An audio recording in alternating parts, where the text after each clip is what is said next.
Imaginați-vă că sunteți forțați să petreceți până la 6 săptămâni într-o cameră puțin mai mare decât o cămară, împărțind un singur pat, o singură pernă, o singură farfurie și o singură lingură cu persoana de care doriți cu disperare să divorțați.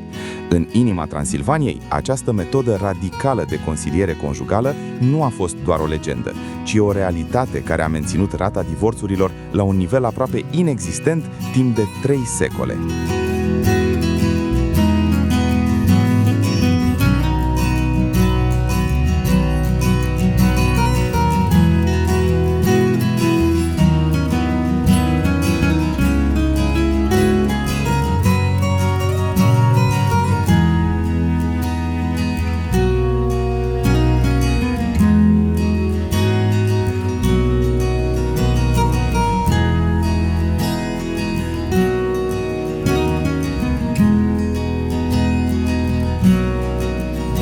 Biserica fortificată din Biertan nu este doar un monument de piatră inclus în patrimoniul UNESCO, ci o capsulă a timpului care conservă secretele unei comunități ce a prioritizat supraviețuirea în fața invaziilor și a timpului. Astăzi vom păși dincolo de zidurile inexpugnabile pentru a descoperi cum un mic sat săsesc a ajuns să găzduiască cea mai complicată încuietoare din lume și dovezi ale creștinismului de acum 1700 de ani.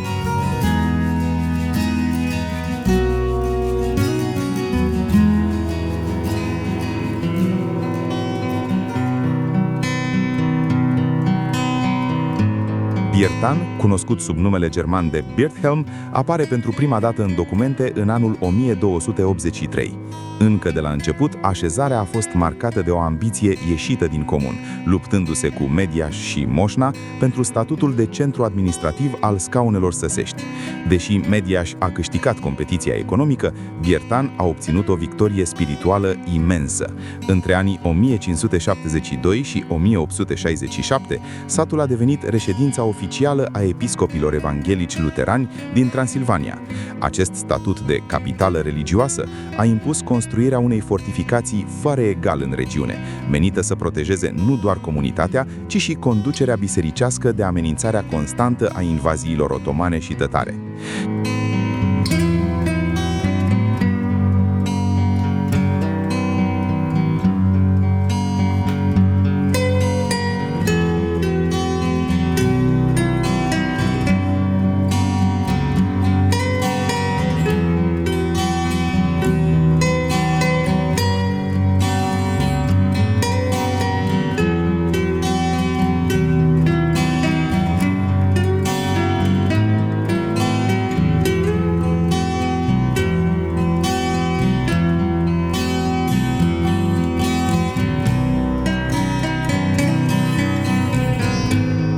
Edificiul central, ridicat între 1486 și 1524, este una dintre ultimele biserici hală construite în stil gotic târziu în Transilvania. Arhitectura sa este definită de cele 3 nave de înălțimi egale, care creează un spațiu interior vast și solemn, susținut de coloane octagonale masive. Corul bisericii este supraînălțat și dotat cu un drum de strajă, subliniind caracterul defensiv al întregului ansamblu. Interiorul găzduiește comori artistice inestimabile, cum este amvonul realizat în 1500 de maestrul Ulrich din Brașov, sculptat dintr-un singur bloc de piatră și decorat cu reliefuri ce înfițișează scene biblice, precum grădina Ghețimanei.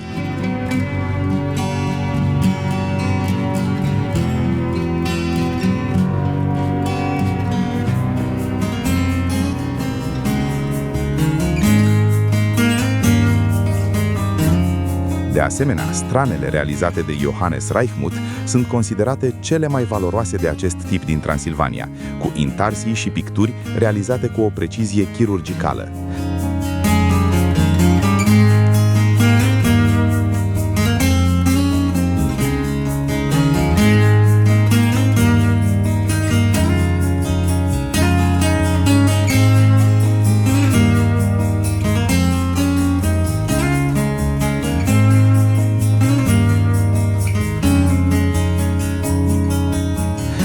Biertan impresionează prin cele 3 rânduri de ziduri concentrice, prevăzute cu 6 turnuri și 3 bastioane, construite în etape succesive.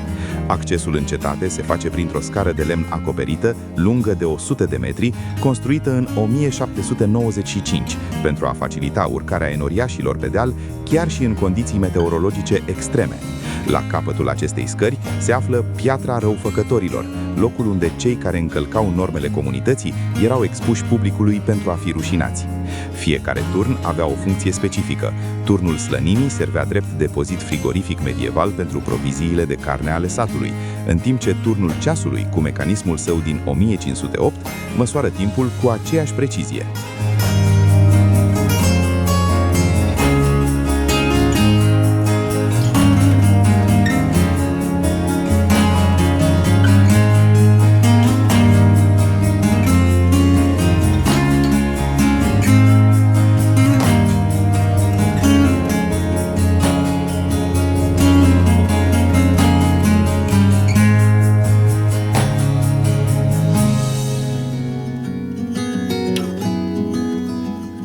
Închisoarea matrimonială, situată în bastionul estic al cetății, reprezintă unul dintre experimentele sociale cele mai fascinante ale Transilvaniei medievale. Cuplurile care solicitau divorțul erau închiși voluntar în acest spațiu auster pentru o perioadă de până la 6 săptămâni, fiind obligate să împartă absolut totul pentru a forța comunicarea și reconcilierea. Camera dispunea de un singur pat mic, o singură masă, o singură farfurie și o singură lingură, eliminând orice posibilitate de izolare individuală în interiorul cuplului. Dincolo de aspectul spiritual, succesul metodei, care a limitat numărul divorțurilor la unul singur în 300 de ani, avea și o cauză profund pragmatică. Dacă soții nu se împăcau rapid pentru a se întoarce la muncile câmpului, riscau să nu aibă suficiente provizii pentru a supraviețui iernii următoare.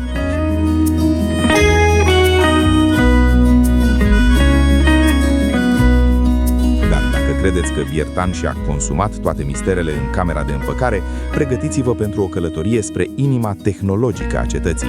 Urmează să descoperim obiectul care a uimit lumea la Expoziția Universală din Paris și care deține și astăzi un record mondial incredibil. Sunteți gata să aflați cum o simplă ușă de stejar a devenit mai faimoasă decât primele motoare diesel ale secolului 20?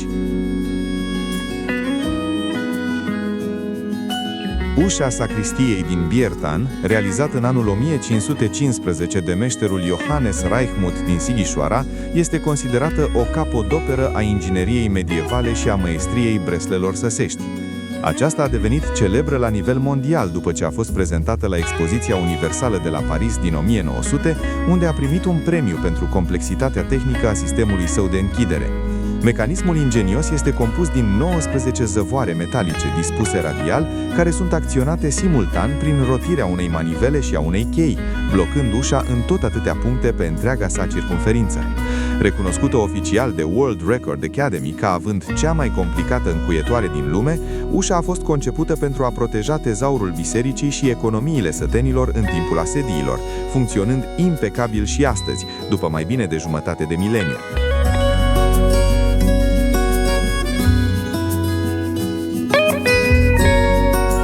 Piesa centrală a interiorului este altarul poliptic, cel mai mare de acest tip din Transilvania, compus din 28 de panouri pictate între 1483 și 1513.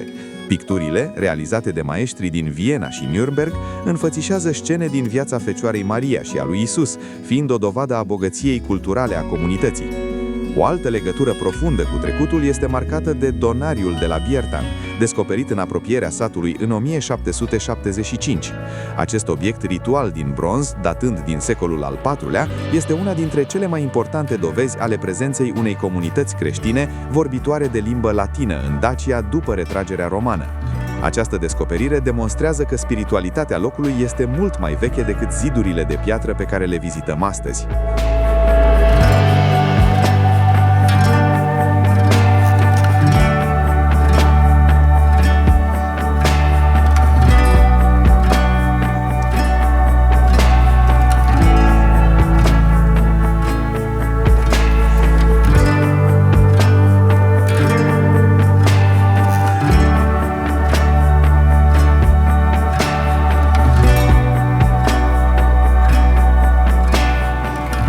Biertan rămâne un monument viu, un loc unde istoria se împletește cu legenda, pe ulițele unde puteți găsi și cea mai veche farmacie rurală din zonă.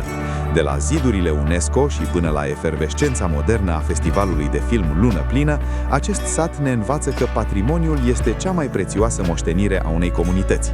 Sperăm că această incursiune în inima Transilvaniei v-a inspirat să descoperiți singuri magia Biertanului. Dacă v-a plăcut acest tur virtual, nu uitați să vă abonați la canalul nostru dacă nu ați făcut-o deja și să activați notificările pentru a fi primii care află povești și ale altor biserici fortificate fascinante. Transilvania este plină de cetăți care își așteaptă rândul să fie descoperite, de la măreția Prejmerului la liniștea din Meschendorf sau Saskiz. Rămâneți alături de noi pentru a explora împreună istoria vie a acestor locuri de poveste.